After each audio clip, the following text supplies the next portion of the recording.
Hi friends, welcome back to my channel.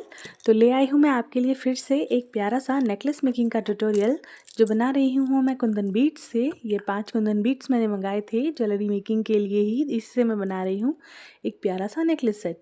आप देखिए tutorial और साथ ही में सुनिए एक प्यारी सी स्टोरी। तो आज की कहानी है देवी देवताओं के बारे में। जैसे कि हिंदुस्तान में हर एक चीज़ के लिए कोई ना कोई देवी या देवता माना गया है। जैसे कि हवा के लिए है पवन देव, अग्नि के लिए है अग्नि देव, जल के लिए है समुद्र देव और बारिश के लिए है इंद्र देव, शक्ति की रूपा है दुर्गा माता, ज्ञान की देवी है सरस्वती और धन की देवी है लक्ष्मी।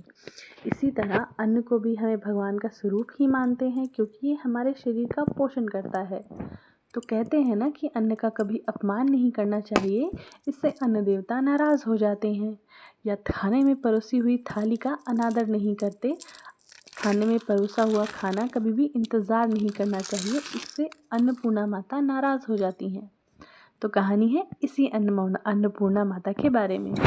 तो एक बार कैलाश पर्वत पर पार्वती जी और शिव जी का संवाद चल रहा था।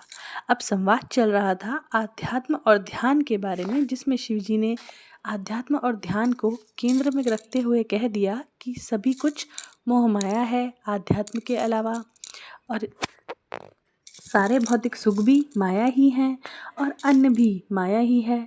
अब ये बात सुनकर पार्वती जी को बड़ा बुरा लगा, क्योंकि पार्वती जी है प्रकृति और अन्न आता है प्रकृति से। तो पार्वती जी ने सोचा क्या मैं भी माया ही हूँ, तो क्यों ना ही मैं इनकी आंखों से ओझल हो जाऊँ। ये सुनते ही पार्वती जी तुरंत वहाँ से ओझल हो गई। अब पार्वती जी के ओझल होते ही पूरे संसार में सूखा पड़ गया। अन्न ने उगना बंद कर दिया, जीव कमज़ोर होने लगे क्योंकि खाने को अन्न नहीं था और लोग धर्म को छोड़कर अधर्म की ओर चल पड़े। यज्ञ हवन आदि सभी रुक गए क्योंकि अन्न नहीं था। माता तो माता है, तो उनसे संसार की यह दुर्दशा देखी नहीं गई और वो तुरंत ही काशी में एक स्थान पर जाकर अवतरित हुई। बहुत ही सुंदर देवी का स्वरूप, हाथ में एक सोने का कलश लिए हुए जिसमें कभी न खत्म होने वाला भोजन। माता का यही ममतामयी रूप कहलाया माँ अन्नपूर्णा। अब माता अन्नपूर्णा की आंखें जहाँ तक देख पाती वहाँ तक हरियाली ही हरियाली फैल गई। अन्न वापस से उगने लगा और लोग वापस से खुश हो गए और भोजन को अन्न पाकर पुनः संपन्न हो गए। पर पार्वती जी शिव जी से तो अभी भी नाराज़ ही थी, तो उनसे तो उन्होंने सुलह की नहीं अब तक। तो शिव जी ने भी ये सब देखा और प्रसन्न होकर उन्होंने एक साधु का भेष भरा और सारे संसार की तरफ से माता को थैंक यू बोलने काशी की तरफ निकल पड़े। अब भगवान भोले तो भगवान भोले हैं, उन्होंने भिक्षुक का रूप धरा और वह माता अन्नपूर्णा के पास भिक्षा मांगने पहुँचे। और वहाँ पहुँचकर शिवजी क्या कहते हैं, अन्नपूर्णे सदापूर्णे शंकर प्राण वल्लभे ज्ञान वैराग्य सिद्धार्थ्यम भिक्षाम देहि च पार्वती।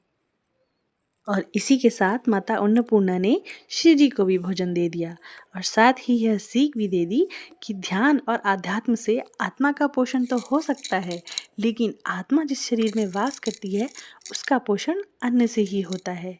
ये नापसंद और पसंद के चलते खाने का जितना अपमान होता है उतना खाना कई लोगों को मिल भी नहीं पाता।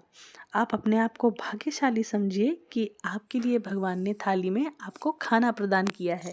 माँ अन्नपूर्णा की आप पर कृपा है, तो आगे से अन्न का अनादर कभी ना करें।